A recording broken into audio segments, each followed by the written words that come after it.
এয়া আকাশবাণী গুৱাহাটীৰ মহাবাহু খন্তেক পাছতে পুৱাৰ আঞ্চলিক বাতৰি শুনিবলৈ পাব।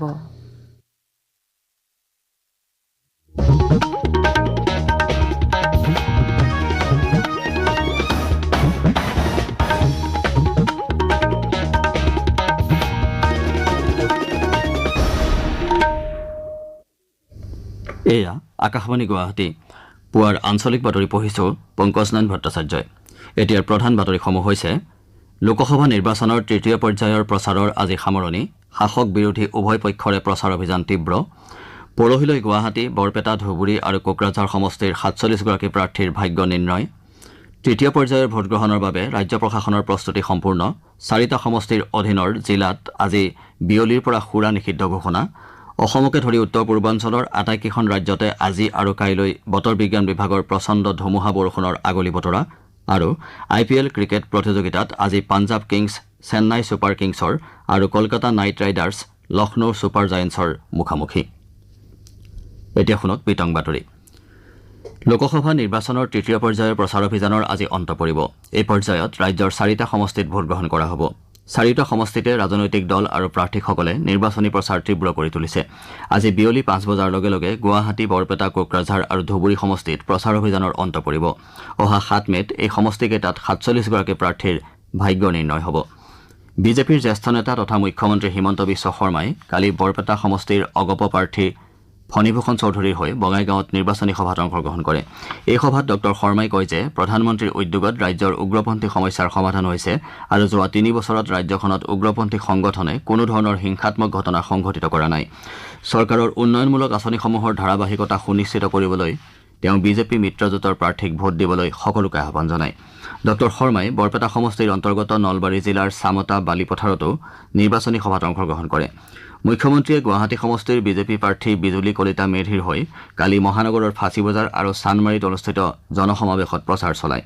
সমষ্টিটোৰ কংগ্ৰেছ তথা বিৰোধী ঐক্যমঞ্চৰ প্ৰাৰ্থী মীৰা বৰঠাকুৰ গোস্বামীৰ সমৰ্থনত কালি নাগৰিক সমাজৰ উদ্যোগত মহানগৰৰ চানমাৰীৰ পূব গুৱাহাটী হাইস্কুল খেলপথাৰত এখন জনসভা অনুষ্ঠিত হয়। বুদ্ধিজীৱী ড হীৰেন গোহাঁই আৰু সাংসদ অজিত কুমাৰ ভূঞে অংশগ্ৰহণ কৰা সভাই গণতন্ত্ৰ ৰক্ষাৰ স্বাৰ্থত জনসাধাৰণক বিবেক ভোট দিবলৈ আহ্বান জনায়। কংগ্ৰেছ প্ৰাৰ্থীগৰাকীৰ সমৰ্থনত কালি কংগ্ৰেছৰ নেতাকৰ্মীয়ে সমষ্টিটোৰ খেত্ৰীৰ পৰা সোণাপুৰলৈ মটৰচাইকেল সমদল উলিয়ায়। অসম জাতীয় পৰিষদৰ নেতা তথা ডিব্ৰুগড় সমষ্টিৰ প্ৰাৰ্থী লুৰিণজ্যোতি গগৈয়ে কালি কামৰূপ জিলাৰ গৰৈমাৰীত অনুষ্ঠিত কংগ্ৰেছৰ জনসভাত অংশগ্ৰহণ কৰি বিজেপিক তীব্ৰ সমালোচনা কৰে। ডিব্ৰুগড় লোকসভা সমষ্টিৰ বিজেপি প্ৰাৰ্থী তথা কেন্দ্ৰীয় মন্ত্ৰী সৰ্বানন্দ সোণোৱালে কালি ধুবুৰী লোকসভা সমষ্টিৰ অগপ প্ৰাৰ্থী জাভেদ ইছলামৰ হৈ গৌৰীপুৰ চাপতগামত প্ৰচাৰ চলায়। জাভেদ ইছলামৰ সমৰ্থনত কালি গোৱালপাৰা নগৰত বৃহৎ বাইক সমদল উলিওৱা হয়। ইপিনে AIUDFৰ প্ৰাৰ্থী বদৰুদ্দিন আজমলৰ সমৰ্থনত দলটোৰ নেতা তথা বিধায়ক আমিনুল ইছলামে এখন সংবাদমেল অনুষ্ঠিত কৰে। এই সংবাদমেলত মানকাচৰৰ বিধায়কগৰাকীয়ে শাসকীয় বিজেপিৰ লগতে কংগ্ৰেছক সংখ্যালঘু বিৰোধী স্থিতি লোৱা বুলি তীব্ৰ সমালোচনা কৰে। প্ৰাৰ্থী আজমলে কালি বৰপেটা জিলাৰ মন্দিয়াত প্ৰচাৰ সভাত অংশগ্ৰহণ কৰি কয় যে কংগ্ৰেছে সংখ্যালঘু ৰাইজক সদায় ভোট বেংক হিচাপেহে ব্যৱহাৰ কৰি আহিছে। কোকৰাঝাৰ লোকসভা সমষ্টিতো কালি বিভিন্ন দলৰ নেতাই প্ৰচাৰ চলায়। চিডলি চিৰাং বিধানসভা সমষ্টিৰ নীলিবাৰীত বিজেপি নেতা তথা মন্ত্ৰী পীয়ুষ হাজৰিকাই NDAৰ প্ৰাৰ্থী জয়ন্ত বসুমতাৰীৰ হৈ জনসভাত অংশগ্ৰহণ কৰে। NDAক ভোট দিয়াৰ আহ্বান জনাই মন্ত্ৰীগৰাকীয়ে কংগ্ৰেছৰ লগতে BTCত 17 বছৰ শাসন কৰা হাগ্ৰামা মহিলাৰীক তীব্ৰ সমালোচনা কৰে। শ্ৰীহাজৰিকাই কালি বাক্সা জিলাৰ চৰাইমাৰীতো জয়ন্ত বসুমতাৰীৰ সমৰ্থনত প্ৰচাৰ চলায়। BTCৰ মুখ্য কাৰ্যবাহী প্ৰমোদ বড়ো আৰু সাংসদ ৰণগৌৰা নাৰ্জাৰীয়েও কালি জয়ন্ত বসুমতাৰীৰ হৈ চিৰাং দুৱাৰত প্ৰচাৰ চলায়। প্ৰাৰ্থীগৰাকীৰ হৈ বিজেপি নেতা তথা মন্ত্ৰী অশোক সিংহলে গোসাইগাঁৱত প্ৰচাৰ চলায়। CPIMৰ ৰাষ্ট্ৰীয় সাধাৰণ সম্পাদক সীতাৰাম য়েচুৰীয়ে কালি বৰপেটা লোকসভা সমষ্টিৰ দলীয় প্ৰাৰ্থী মনোৰঞ্জন তালুকদাৰৰ হৈ প্ৰচাৰ সভাত অংশগ্ৰহণ কৰে। হৰভোগ ষ্টেডিয়ামত অনুষ্ঠিত সভাত শ্ৰী য়েচুৰীয়ে কয় যে বিজেপিয়ে ক্ষমতাত থাকি সমগ্ৰ দেশৰ পৰিস্থিতি অস্থিৰ কৰি তুলিছে। মূল্যবৃদ্ধিয়ে দৰিদ্ৰ জনতাক জীয়াতু ভগাইছে বুলি উল্লেখ কৰি শ্ৰী য়েচুৰীয়ে বিজেপিৰ কুশাসনৰ পৰা দেশক মুক্ত কৰাৰ বাবে নিৰ্বাচনী প্ৰধান অস্ত্ৰ বুলি মন্তব্য দিয়ে। লোকসভা নিৰ্বাচনৰ তৃতীয় পৰ্যায়ত পৰহিলৈ হ'বলগীয়া ভোটগ্ৰহণৰ বাবে 4টা সমষ্টিৰ অন্তৰ্গত জিলা প্ৰশাসনসমূহে প্ৰয়োজনীয় ব্যৱস্থা গ্ৰহণ কৰিছে। ইতিমধ্যে এই সমষ্টিসমূহৰ অধীনৰ ভোটকেন্দ্ৰসমূহলৈ বিষয়া কৰ্মচাৰীসকল আজিৰে পৰা যোৱাৰ ব্যৱস্থা কৰা হৈছে। ইপিনে আটাইকেইখন জিলাতে আজি বিয়লি 5 বজাৰ পৰা ভোটগ্ৰহণৰ দিনা বিয়লি 5 বজা পৰ্যন্ত সুৰা নিষিদ্ধ ঘোষণা কৰা হৈছে। তৃতীয় পৰ্যায়ত ভোটগ্ৰহণ হ'বলগীয়া গুৱাহাটী আৰু বৰপেটা সমষ্টিৰ অন্তৰ্গত কামৰূপ নিৰ্বাচনী জিলাত ভোটগ্ৰহণৰ বাবে প্ৰস্তুতি প্ৰায় সম্পূৰ্ণ হৈ উঠিছে। জিলাখনত 965টা ভোটগ্ৰহণ কেন্দ্ৰত 8,38,493 গৰাকীৰো অধিক ভোটদাতাই ভোটৰ অধিকাৰ সাব্যস্ত কৰিব। ইয়াৰ ভিতৰত 4,18,000ৰো অধিক পুৰুষ আৰু 4,20,000ৰো অধিক মহিলা ভোটদাতা। জিলাখনত 14,887 গৰাকী ভোটদাতা প্ৰথমবাৰৰ বাবে পঞ্জীভুক্ত হৈছে। জিলাখনত নিৰ্বাচনী প্ৰস্তুতি দ্ৰুতগতিত অব্যাহত আছে আৰু আজি 16টা দূৰণিবতীয়া ভোটকেন্দ্ৰলৈ নিৰ্বাচনী দায়িত্বত নিয়োজিত বিষয়া কৰ্মীসকল ৰাওনা হ'ব। জিলাখনত 214 গৰাকী জ্যেষ্ঠ নাগৰিক আৰু 21 গৰাকী বিশেষভাৱে সক্ষম ভোটদাতাই ইতিমধ্যে নিজৰ বাসগৃহৰ পৰাই ভোটদান কৰিছে। নিৰ্বাচনৰ বাবে জিলাখনত 4,468 গৰাকী বিষয়া কৰ্মচাৰী নিয়োগ কৰা হ'ব। ভোটকেন্দ্ৰসমূহৰ ভিতৰত 19টা মহিলা বিষয়াৰ দ্বাৰা পৰিচালিত, এটা যুৱ বিষয়াৰ দ্বাৰা পৰিচালিত, 4টা আদৰ্শ ভোটকেন্দ্ৰ আৰু এটা বিশেষভাৱে সক্ষম বিষয়াৰ দ্বাৰা পৰিচালিত ভোটকেন্দ্ৰ থাকিব। লোকসভা নিৰ্বাচনৰ তৃতীয় পৰ্যায়ত দেশৰ 12খন ৰাজ্য আৰু কেন্দ্ৰীয় শাসিত অঞ্চলৰ 93টা সমষ্টিৰ বাবে অহা 7 মে'ত ভোটগ্ৰহণ কৰা হ'ব। পূৰ্বে এই পৰ্যায়ত 94টা সংসদীয় সমষ্টিৰ বাবে ভোটগ্ৰহণ হোৱাৰ কথা আছিল যদিও মধ্যপ্ৰদেশৰ বেতুল লোকসভা সমষ্টিৰ ভোটগ্ৰহণ দ্বিতীয় পৰ্যায়ৰ পৰা তৃতীয় পৰ্যায়লৈ পিছুৱাই দিয়া হয়। আনহাতে গুজৰাটৰ চুৰাট সংসদীয় সমষ্টিৰ বিজেপি প্ৰাৰ্থীগৰাকী বিনা প্ৰতিদ্বন্দ্বিতাৰে নিৰ্বাচিত হোৱাৰ বিপৰীতে জম্মু কাশ্মীৰৰ অনন্তনাগ ৰাজৌৰী সংসদীয় সমষ্টিৰ ভোটগ্ৰহণৰ তাৰিখৰ সালসলনি হোৱাৰ পৰিপ্ৰেক্ষিতত দ্বিতীয় পৰ্যায়ত ভোটগ্ৰহণ হ'বলগীয়া সমষ্টিৰ সংখ্যা 93লৈ হ্ৰাস পায়। এই পৰ্যায়ত 1,351 গৰাকী প্ৰাৰ্থীয়ে প্ৰতিদ্বন্দ্বিতা আগবঢ়াব। ইয়াৰ ভিতৰত 123 গৰাকী মহিলা প্ৰাৰ্থী। প্ৰাৰ্থীসকলৰ ভিতৰত 591 গৰাকীৰ স্নাতক বা স্নাতকোত্তৰ পৰ্যায়ৰ অৰ্হতা আছে। আনহাতে 411 গৰাকী প্ৰাৰ্থী 25ৰ পৰা 40 বছৰ বয়সৰ ভিতৰৰ আৰু 712 গৰাকী 41ৰ পৰা 60 বছৰ বয়সৰ ভিতৰৰ। প্ৰথম পৰ্যায়ত 19 এপ্ৰিলত দেশৰ 102টা সমষ্টিত আৰু দ্বিতীয় পৰ্যায়ত 26 এপ্ৰিলত 88টা সমষ্টিত ভোটগ্ৰহণ অনুষ্ঠিত হৈছিল। আনহাতে প্ৰথম পৰ্যায়ত 1,625 গৰাকী আৰু দ্বিতীয় পৰ্যায়ত 1,198 গৰাকী প্ৰাৰ্থীয়ে প্ৰতিদ্বন্দ্বিতা কৰিছে। তৃতীয় পৰ্যায়ত অসমত 4খন, বিহাৰৰ 5, ছত্তীশগড়ৰ 7, গোৱাৰ 2খন, গুজৰাটৰ 25, কৰ্ণাটকৰ 14, মধ্যপ্ৰদেশৰ 8, মহাৰাষ্ট্ৰৰ 11, উত্তৰ প্ৰদেশৰ 10, পশ্চিমবংগৰ 4 তথা গোৱা, দাদৰা আৰু নগৰ হাভেলী, দমন আৰু দিউৰ 2খনকৈ আসনৰ বাবে ভোটগ্ৰহণ কৰা হ'ব। এইটো পৰ্যায়ে ভোটগ্ৰহণ সম্পন্ন হোৱাৰ লগে লগে উত্তৰ পূবৰ আটাইকেইখন ৰাজ্যকে ধৰি দেশৰ 16খন কেন্দ্ৰীয় শাসিত অঞ্চল, আন্দামান আৰু নিকোবৰ দ্বীপপুঞ্জ, লাক্ষাদ্বীপ, দাদৰা আৰু নগৰ হাভেলী আৰু দমন আৰু দিউৰ নিৰ্বাচনী প্ৰক্ৰিয়াৰ সামৰণি পৰিব। শ্ৰোতাসকলে আঞ্চলিক বাতৰি শুনিছে আকাশবাণী গুৱাহাটী কেন্দ্ৰৰ পৰা। নিৰ্বাচন আয়োগে জনসাধাৰণক নিৰ্বাচনী আচৰণবিধি উলংঘা কৰাৰ ঘটনা পৰিলক্ষিত হ'লে চি ভিজিল এপৰ জৰিয়তে আয়োগক জনাবলৈ আহ্বান জনাইছে। চি ভিজিল এপ ডাউনলোড কৰি ফটো, ভিডিঅ' আৰু অডিঅ'ৰ জৰিয়তে নিৰ্বাচনী আচৰণবিধি উলংঘনৰ বিষয়ে আয়োগক অৱগত কৰিব পাৰি। এই বিষয়ে জিলা নিৰ্বাচনী বিষয়াকো পোনপটীয়াকৈ অভিযোগ দিব পাৰি। অভিযোগ দাখিল কৰা ব্যক্তিৰ বিষয়ে সকলো তথ্য গোপনে ৰখা হ'ব বুলি আয়োগে প্ৰকাশ কৰিছে। INDI মিত্ৰজোঁট ক্ষমতালৈ আহিলে অগ্নিবীৰ আঁচনি বন্ধ কৰা হ'ব বুলি কংগ্ৰেছ নেতা ৰাহুল গান্ধীয়ে ঘোষণা কৰিছে। নতুন দিল্লীত কালি এখন জনসভাত ভাষণ দি শ্ৰীগান্ধীয়ে কয় যে ঠিকাভিত্তিক নিযুক্তি ব্যৱস্থাই সেনাবাহিনীক দুৰ্বল কৰিব। অগ্নিবীৰ আঁচনিয়ে সেনাবাহিনীৰ মনোবল হ্ৰাস কৰা বুলি কংগ্ৰেছ নেতাগৰাকীয়ে দাবী কৰে। ভাৰতীয় বতৰ বিজ্ঞান বিভাগে উত্তৰ পূৰ্বাঞ্চলৰ আটাইকেইখন ৰাজ্যতে আজি আৰু কাইলৈ প্ৰচণ্ড ধুমুহা বৰষুণ হ'ব বুলি আগলি বতৰা দিছে। আনহাতে বিভাগটোৱে অসম, অৰুণাচল প্ৰদেশ, মেঘালয়, ছিকিম, নাগালেণ্ড, মণিপুৰ, মিজোৰাম আৰু ত্ৰিপুৰাৰ কোনো কোনো ঠাইত অহা 5 দিনলৈকে পাতলীয়াৰ পৰা মজলীয়া ধৰণৰ বৰষুণ হ'ব পাৰে বুলি প্ৰকাশ কৰিছে। বিভাগটোৱে উত্তৰ, পশ্চিম আৰু মধ্য ভাৰতত অহা 5 দিনত তাপমাত্ৰা 2ৰ পৰা 4 ডিগ্ৰী চেলছিয়াছ বৃদ্ধি পাব বুলি সম্ভাৱনা ব্যক্ত কৰিছে। আনহাতে গুৱাহাটী মহানগৰীকে ধৰি ৰাজ্যৰ বিভিন্ন ঠাইত যোৱা নিশা হোৱা প্ৰচণ্ড ধুমুহা বৰষুণত কোনো কোনো ঠাইত ক্ষয় ক্ষতি হোৱাৰ বাতৰি পোৱা গৈছে। চৰকাৰে পিঁয়াজৰ ৰপ্তানিত আৰোপ কৰা নিষেধাজ্ঞা প্ৰত্যাহাৰ কৰিছে। বিদেশ বাণিজ্য সঞ্চালকালয়ে এখন অধিসূচনাযোগে প্ৰতি মেট্ৰিক টনত $550 ন্যূনতম ৰপ্তানি মূল্যৰে এই নিৰ্দেশ ততালিকে প্ৰযোজ্য হোৱা বুলি প্ৰকাশ কৰিছে।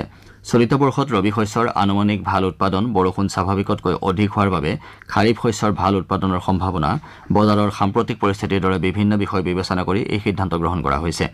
ৰপ্তানি নিষেধাজ্ঞা সত্বেও ভাৰতে 6খন চুবুৰীয়া ৰাজ্য বাংলাদেশ, সংযুক্ত আৰৱ আমিৰশ্বাহী, ভূটান, বাহৰেইন, মৰিছাছ আৰু শ্ৰীলংকালৈ পিঁয়াজৰ ৰপ্তানি অব্যাহত ৰাখিছিল। চৰকাৰী সূত্ৰই প্ৰকাশ কৰা মতে চৰকাৰে ঘৰুৱা উপভোক্তা আৰু খেতিয়কসকলৰ স্বাৰ্থ সুৰক্ষিত কৰাৰ প্ৰয়াস অব্যাহত ৰাখিব। IPL ক্ৰিকেট প্ৰতিযোগিতাত আজি দুখন খেল অনুষ্ঠিত হ'ব। বেংগালুৰুৰ এম চিন্নাস্বামী ষ্টেডিয়ামত বিয়লি 3:30 বজাত হ'বলগীয়া প্ৰথমখন খেলত পাঞ্জাৱ কিংছ চেন্নাই ছুপাৰ কিংছৰ বিৰুদ্ধে অৱতীৰ্ণ হ'ব। আনহাতে লক্ষ্ণৌৰ একানা ক্ৰিকেট ষ্টেডিয়ামত সন্ধিয়া 4:30 বজাত হ'বলগীয়া দ্বিতীয়খন খেলত Kolkata Knight Riders Lucknow Super জায়েণ্টছৰ সন্মুখীন হ'ব।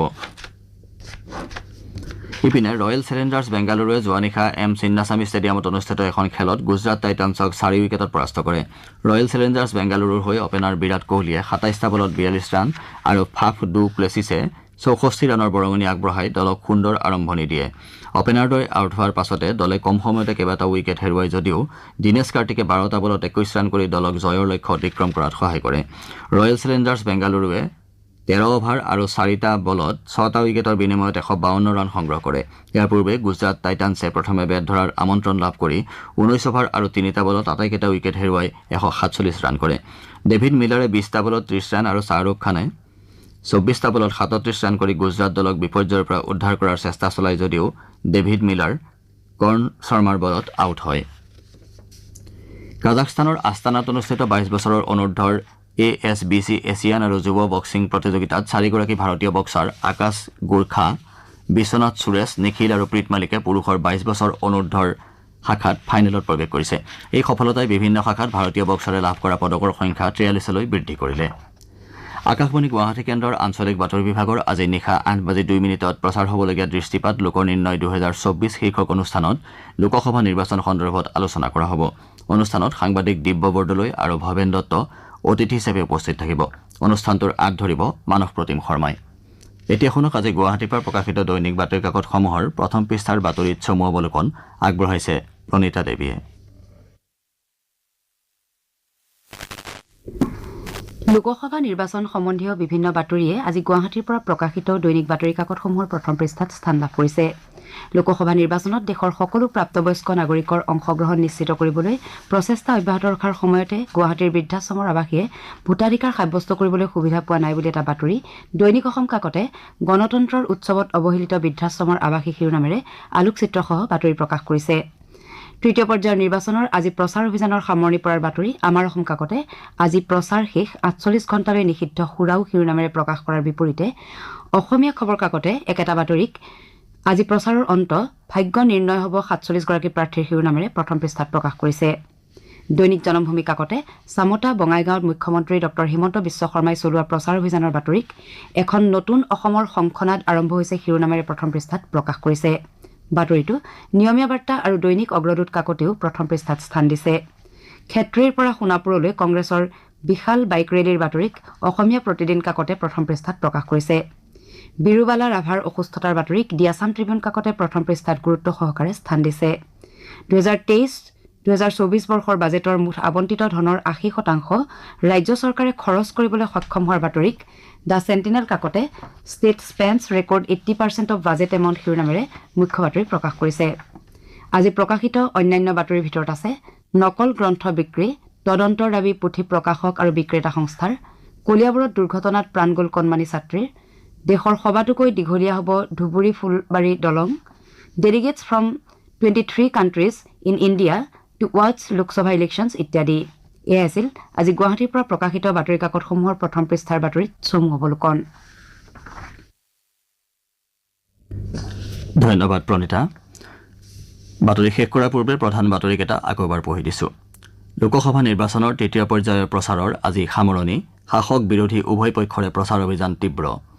পৰহিলৈ গুৱাহাটী, বৰপেটা, ধুবুৰী আৰু কোকৰাঝাৰ সমষ্টিৰ 47 গৰাকী প্ৰাৰ্থীৰ ভাগ্য নিৰ্ণয়। তৃতীয় পৰ্যায়ৰ ভোটগ্ৰহণৰ বাবে ৰাজ্য প্ৰশাসনৰ প্ৰস্তুতি সম্পূৰ্ণ।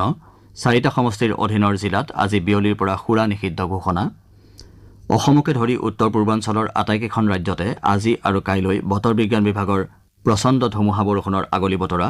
আৰু IPL ক্ৰিকেট প্ৰতিযোগিতাত আজি পাঞ্জাৱ কিংছ চেন্নাই ছুপাৰ কিংছৰ আৰু Kolkata Knight Riders Lucknow Super জায়েণ্টছৰ মুখামুখি। পুৱাৰ আঞ্চলিক বাতৰি ইমানতে শেষ হ'ল।